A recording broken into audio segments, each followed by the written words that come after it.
J'ai voulu parler d'un sujet ce matin parce que cette semaine j'ai pris plaisir à parler avec une personne qui m'a fait beaucoup de bien. Et encore hier matin, des personnes qui toquaient à la porte pour parler de Dieu, où j'ai passé un peu de temps à parler avec eux devant la porte. Et ça me faisait passer à un sujet particulier et d'un passage que Carmelo a lu ce matin. On va reprendre un peu le passage qu'on a lu ce matin, en lecture en Éphésiens chapitre 5.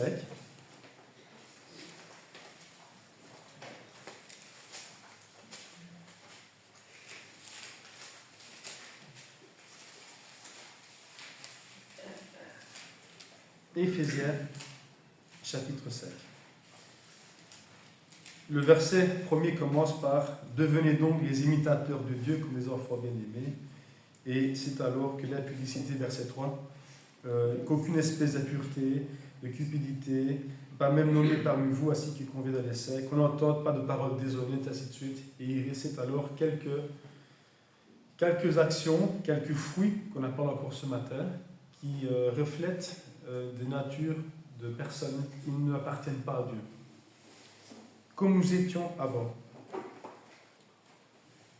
Et par après, il dit au verset 8, « Autrefois vous étiez ténèbres, et maintenant vous êtes lumière dans le Seigneur. Marchez comme des enfants de lumière, si toutefois vous appartenez à la lumière. Car les fruits de la lumière consistent en toutes sortes de bontés, et on ne va pas les citer, mais on en a parlé déjà ce matin par rapport aux fruits de la lumière. Et il y a un passage le verset 16 que je voulais revenir, c'était « Racheter le temps, car les jours sont mauvais. » Racheter le temps, car les jours sont mauvais.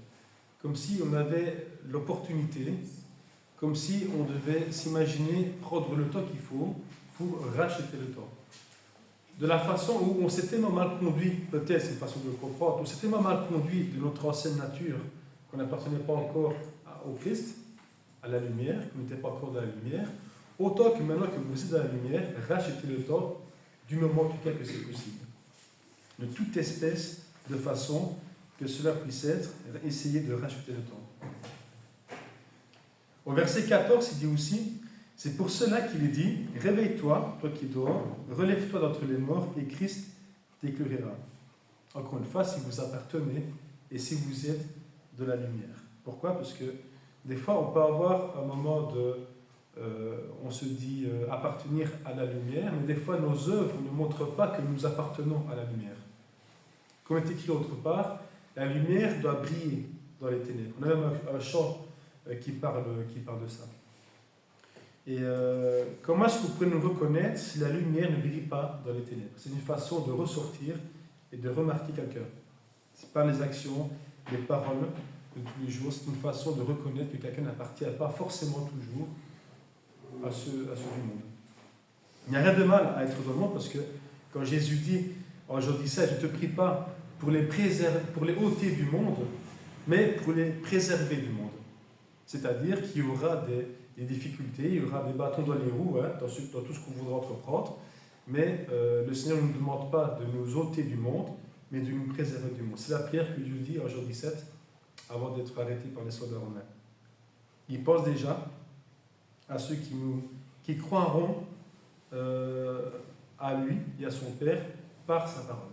Il s'adresse alors aux apôtres et par le temps bien sûr les disciples et tous ceux qui prétendent faire appartenir à son Église. Réveille-toi, toi qui dors. Je trouve que c'est fort comme texte parce que c'est une façon aussi de se mettre un peu au pied du mur, de se rappeler de qui on est et de te dire, rappelle-toi qui tu es et agis en tant que tel. Parce qu'il est facile de dire, je suis chrétien, mais il faut encore le pratiquer et montrer les fruits pour faire ressortir alors qui es-tu. C'est par nos œuvres. On a parlé des fruits pour ce matin. C'est par les fruits qu'on reconnaît l'arbre. On a parlé aussi, André a parlé la semaine passée de ça. On reconnaît un bon arbre à son fruit. Et on ne peut pas cueillir des raisins dans un pommier ou des figues dans les vignes. C'est une façon de dire que ceux qui prétendent être fruits, pommes, qui produit des pommes, ceux qui est une vigne qui produit du raisin. Mais c'est à son fruit qu'on reconnaît un bon arbre. Et si nous prétendons avoir les fruits de l'esprit, eh bien, pratiquons les fruits de l'esprit, tout simplement. Mais réveille-toi, toi qui dors, parce que des fois on peut prétendre, mais des fois on oublie parce qu'on est peut-être un peu trop confortable dans notre vie. On parlait de paix ce matin. On peut penser avoir la paix d'une façon, mais des fois c'est une paix qui... on choisit des fois notre propre paix aussi. Hein. Il y a la paix que Dieu donne, mais des fois il y a la paix qu'on choisit, parce qu'à partir du moment où on est confortable avec nos amis, sans pour autant prendre position dans la parole de Dieu, ou trancher, ou faire un choix qui pourrait peut-être des fois nous diviser de ce qu'on aime bien, c'est pas la paix. C'est pas la paix que Dieu donne en tout cas. C'est peut-être la paix que les hommes donnent, en faisant croire qu'on est à l'abri parce qu'on est bien entouré, on a l'impression d'être invulnérable parce qu'on est un groupe solide, mais il y a paix et paix. Mais on devrait très bien parler de ça ce matin, on ne va pas reparler de ça parce que tout a été très bien dit et clair pour tout le monde. Mais il était bien, je pense, de se rappeler de ça parce que racheter le temps, car les jours sont mauvais. On ne sait pas quand le jour viendra. Et ça me fait penser à un passage en Apocalypse 12:12 où il dit que le diable aussi, ne sachant pas l'heure, mais il sait que le temps est proche. Alors si le diable, lui, si nous des fois on peut avoir tendance à s'endormir, le diable lui ne s'endort pas, lui, parce qu'il ne sait pas combien de temps il lui reste, et lui il use de tout ce qu'il peut pour essayer de faire tomber ou chuter l'homme, tout simplement. Parce que lui, contrairement à certains, même parfois chrétiens, il ne chante pas, comme on dit. Il sait que le temps est proche. Mais quand il dit verset 16 de Éphésiens 5, rachetez le temps car les jours sont mauvais, c'est que nous ne savons pas quand les jours viendront. Et, autrement dit, vous avez beaucoup à vous racheter. S'il est possible, en tout cas, faites tout au possible à chaque moment de pouvoir annoncer la parole de Dieu. Pas seulement dans vos œuvres, de briller, bien sûr, mais on peut briller, mais ce n'est pas parce qu'on brille qu'on est productif. Ça devrait l'être, forcément, associé, mais il y en a qui ont l'apparence d'une lumière, mais qui n'éclairent pas beaucoup. Donc, mais ça, c'est pas un jugement, parce qu'il peut arriver à tout le monde d'avoir aujourd'hui une grande belle flamme, et demain, quand l'épreuve est là, d'avoir une flamme un peu plus basse, qui brille un peu moins. Mais ça, c'est propre à tout le monde. Chacun a ses épreuves difficiles. Heureusement que nous avons la paix de Dieu, qui nous assure que Dieu est auprès de nous à chaque instant. Et c'est ce qui est censé faire brûler cette flamme, bouillir, enfin dire vraiment exploser, vraiment enflammer cette flamme, quand on sait que Dieu est auprès de nous. En 1 Pierre 1, verset 17, on va le prendre d'ailleurs. Donc en 1 Pierre, chapitre 1er.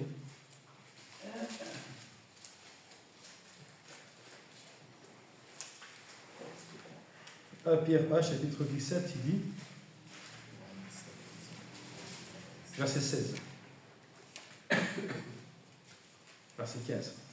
Mais puisque celui qui vous a appelé est saint, vous aussi soyez saints dans toute votre conduite.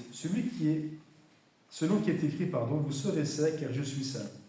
Et si vous évoquez comme Père celui qui juge selon l'œuvre de chacun, sans acception de personne, conduisez-vous avec crainte pendant le temps de votre pèlerinage. Encore une fois, pendant le temps de votre pèlerinage. C'est le laps de temps qu'on a forcément ici sur terre, jusqu'à notre mort, jusqu'au jour où la fin sera. Mais conduisez-vous avec crainte pendant le temps de votre pèlerinage. Pourquoi ? Parce que on a parlé des fruits de l'esprit qu'il faut les pratiquer. Et cette conscience de savoir que on ne sait pas quand ce jour viendra, mais restons éveillés. Comme on l'a lu au verset 14, réveille-toi, toi qui dors, et au verset 16, où il dit comme ça, rachetez le temps. C'est une façon de s'appliquer un peu plus de la façon où on doit le faire, où on devrait le faire, pour ceux qui marchent en tout cas dans la lumière, ou prétendent marcher dans la lumière. En Matthieu 25, il y a la parabole des 10 vierges. Dans la parabole des 10 vierges, on parlait de ceux qui étaient prêts et ceux qui n'étaient pas prêts, et ceux qui attendaient l'époux, en fait. Hein. Et c'était une façon de nous rappeler qu'on ne sait pas quand l'époux va venir, quand le Seigneur viendra, mais il faut être prêt. Il n'y avait pas que les disciples du Seigneur qui avaient la mission d'être prêts, d'annoncer la parole, mais tout disciple du Christ, jusqu'à aujourd'hui, pas seulement pour ce qui concernait le premier siècle présent. C'est pour ça que quand je parlais hier avec ces quelques personnes là-bas, devant la maison, je me suis dit comme ça que, à leur façon, ils essaient de racheter le temps. D'une façon bonne ou pas bonne, ça, c'est pas à moi on ne va pas discuter de ça aujourd'hui, mais la façon de pouvoir annoncer la parole, de se sentir concerné pour annoncer la parole, au lieu de briller un peu plus sur la terre, c'est une façon où on devrait prendre conscience de travailler aussi pour le Seigneur. Si du moins vous appartenez et que vous dites appartenir à la lumière. Ce n'est pas toujours le cas des fois. Des fois on l'est et on ne se rend des fois même pas compte. Des fois. Mais quand on voit des gens qui prennent l'exemple de le faire, on se dit je devrais le faire aussi. Mais ce n'est pas normal de voir quelqu'un le faire pour dire je devrais le faire aussi.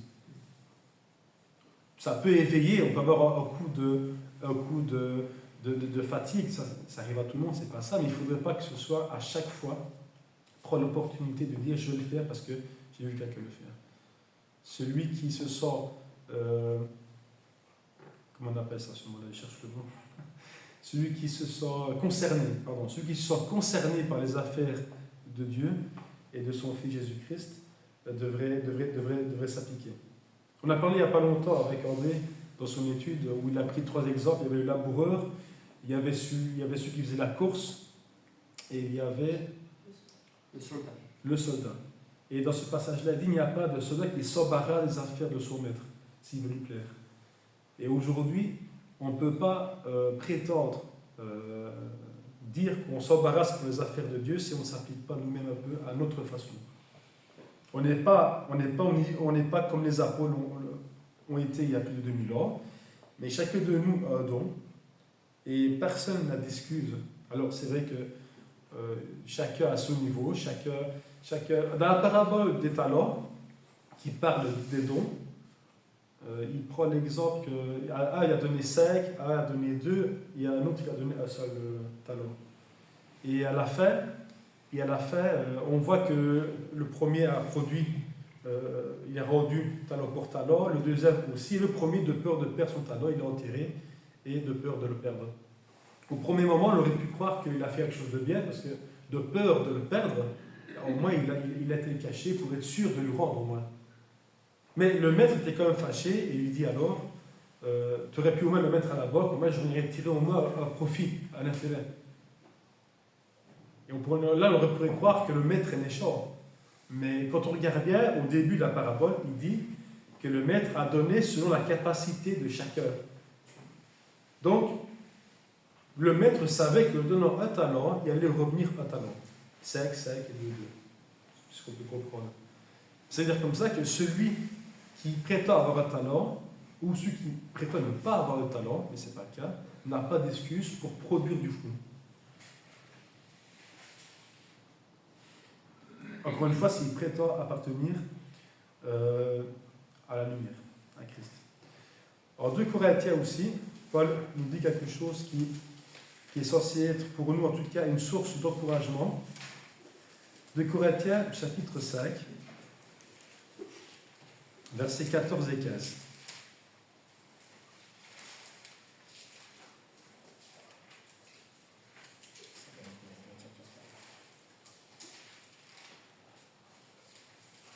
Car l'amour de Christ nous presse, parce que nous estimons que si un seul est mort pour tous, donc tous sont morts, et qu'il est mort pour tous, afin que ceux qui vivent ne vivent plus pour eux-mêmes, mais pour celui qui est mort et ressuscité pour eux.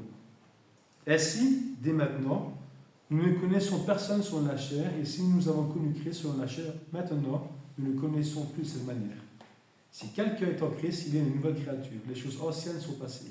Voici toutes choses devenues nouvelles. Et tout cela vient de Dieu, qui nous a réconciliés avec lui par Christ, et qui nous a donné le ministère de la réconciliation.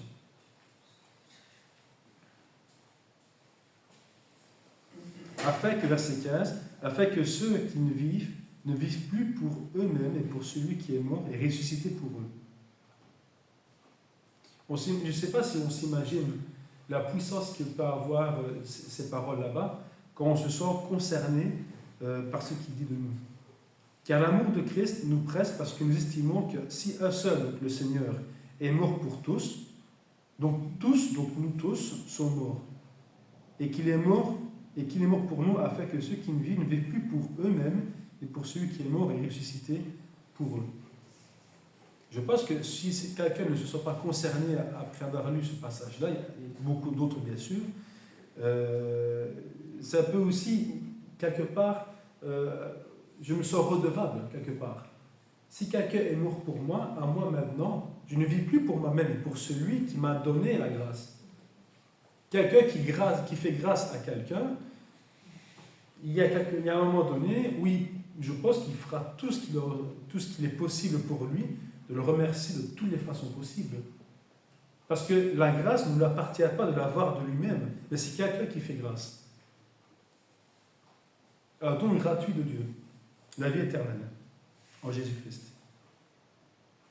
C'est quelque chose qu'on ne peut pas avoir de nous-mêmes, mais de Dieu. Celui qui est conscient de ça, je pense qu'il n'a aucune difficulté à essayer, en tout cas, et au mieux, d'appliquer les fruits de l'esprit qu'on a vu ce matin et qu'on a connu un peu ce matin. Vous étiez comme ça, devenez donc les imitateurs de Dieu. Il y a quelques œuvres qu'on pourrait dire, ça j'y arriverai peut-être pas, mais il y a toujours à un moment donné une action, une œuvre où on est capable, où on prend plaisir de dire, ça c'est pour moi, ça c'est mon don. Quelqu'un dira, mais quel est mon don? Je ne sais pas quel est mon don. Mais simplement, au moment où je prends plaisir à partager quelque chose pour Dieu, je pense qu'il a trouvé son don, tout simplement. Tout le monde n'a pas le même don de faire quelque chose. Les gens doivent faire des fois des efforts pour faire quelque chose, ce qui est bien, mais ça reste un effort. Il y en a qui le font librement, naturellement, et qui prennent plaisir à le faire. Ce n'est pas le cas de tout le monde, mais chacun en tout cas est utile dans l'Église. Chacun a une fonction qui est utile pour le Seigneur dans l'Église pour annoncer la parole de Dieu, d'une façon ou d'une autre. Réveille-toi, toi qui dors, c'était ce qu'on voulait prendre dans la lecture d'Éphésiens, c'était une façon de se mettre un peu au pied du mur et de se rappeler de qui nous sommes et de qui nous voulons être. Un autre passage en 1 Corinthiens, juste un peu avant, au verset 9, 1 Corinthiens chapitre 9, il dit au verset 16 à 23, 1 Corinthiens 9, versets 16 à 23. Si j'annonce l'évangile, ce n'est pas pour moi un sujet de gloire. C'est Paul qui parle ici. Car la nécessité m'en est imposée. Et malheur à moi si je n'annonce pas l'évangile. Si je le fais de bon cœur, je n'ai la récompense. Si je le fais malgré moi, c'est une charge qui m'est confiée. Quelle est donc ma récompense? Celle d'offrir gratuitement l'évangile que j'annonce sans user de mon droit de prédicateur de l'évangile. Car bien que je sois libre à l'égard de tous, je me suis rendu serviteur de tous, afin de gagner le plus grand nombre. Avec les Juifs, j'ai été comme Juif, afin de gagner les Juifs, avec ceux qui sont sous la loi, comme sous la loi, quoique je ne sois pas moi-même sous la loi, afin de gagner ceux qui sont sous la loi. Avec ceux qui sont sans loi, comme sans loi, quoique je ne sois pas sans loi de Dieu, étant sous la loi de Christ, afin de gagner ceux qui sont sans loi. J'étais faible avec les faibles, afin de gagner les faibles. Je me suis fait tout en tous, afin de sauver de toute manière quelques-uns. Je fais tout à cause de l'évangile, afin d'y avoir part. Ça, c'est un exemple de Paul, bien sûr. Mais le verset 16, si j'annonce l'évangile, ce n'est pas pour moi un sujet de gloire, car la nécessité m'en est imposée. Et Paul ne prend pas un sujet de gloire, de pouvoir écrire ça de lui-même, mais il le fait parce que, par amour pour Dieu, pour ce que le Seigneur a fait pour lui, il se sent lui-même, il s'impose ces choses-là. Ce n'est pas sujet de gloire de pouvoir annoncer la parole de Dieu, parce qu'on ne va pas dire grâce à Paul, mais c'est grâce à Dieu que Paul a annoncé ces choses-là. On rappelle que Paul vient de loin, mais il ne prend jamais le contexte où il dit « Moi, Paul, où j'ai fait ça, j'étais comme ça ». Et tout le monde connaît Paul comme celui qui a persécuté l'Église, d'accord? Mais Dieu a vu en lui quelqu'un qui avait beaucoup de zèle pour l'Église, pour travailler à sa façon, dans ce qu'il pensait être bon, jusqu'à ce que Dieu se révèle à lui. Et il a usé autant de zèle pour servir Dieu, dans la vérité après. Mais ça, c'est un exemple, parce que nous aussi, on devrait le faire. Malheur à moi si je n'annonce pas l'évangile. Je ne suis pas Paul, je suis moi-même, mais malheur quand même à moi si je n'annonce pas la vérité, celle qui m'a été annoncée, et malheur à moi si je ne le fais pas. Nous sommes tous, on a vu il y a quelque temps que nous étions, on a parlé un peu des ambassadeurs, on va reparler de ça, mais si nous sommes tous des ambassadeurs pour Christ, pour le royaume de son Père, nous avons aussi la responsabilité d'annoncer aussi Christ. Quand quelqu'un va au consulat, on se trouve dans le pays dans lequel on va. Ça veut dire que ma mère, il n'y a pas longtemps, elle était au consulat américain, à l'ambassade. Le territoire est américain, il n'est pas belge. Là, quand elle a passé la porte, elle n'était plus en Belgique, elle était en Amérique. Et c'est comme ça dans toutes les ambassades de tous les pays. Mais quand nous disons être ambassadeurs pour Christ, ça reflète aussi que nous défendons aussi le royaume céleste. Donc imaginez un peu la responsabilité qu'avait Paul, qui a défendu brillamment la volonté de Dieu, le royaume, l'évangile. Malheureusement, si je ne le fais pas parce qu'il se sentait obligé de le faire, mais il se sentait par rapport à tout ce qu'il avait fait, il voulait le faire.